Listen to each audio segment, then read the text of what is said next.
ભરૂચ એસઓજીની ટીમે અંકલેશ્વર રાજપીપળા ચોકડી નજીકથી નશાકારક ગોળીઓના મોટા જથ્થા સાથે એક પરપ્રાંતીય યુવકની ધરપકડ કરી. અંકલેશ્વર એસટી ડેપો સામે રહેતો અને મૂળ ઉત્તર પ્રદેશનો વિશાલ ખાન અંકલેશ્વર જીઆઈડીસી વિસ્તારમાં આ નશાની ગોળીઓનું છૂટક વેચાણ કરતો હતો.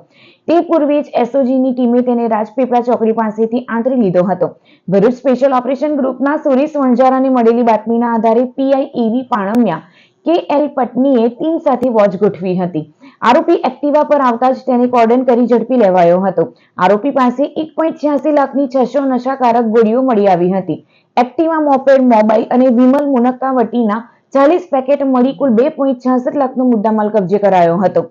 પ્રાથમિક પૂછપરછમાં આ નશાના કાળા કારોબારમાં અન્ય 2 શખ્સોની સંડોવણી બહાર આવી છે, જેમાં સુરતના કાપોદ્રા વિસ્તારનો અસલમ અને સુરતનો જ એક મારવાડી શખ્સ સામેલ હોવાનું ખુલતા પોલીસે આ બંને આરોપીઓને વોન્ટેડ જાહેર કરી તેમને ઝડપી પાડવાના ચક્રો ગતિમાન કર્યા છે.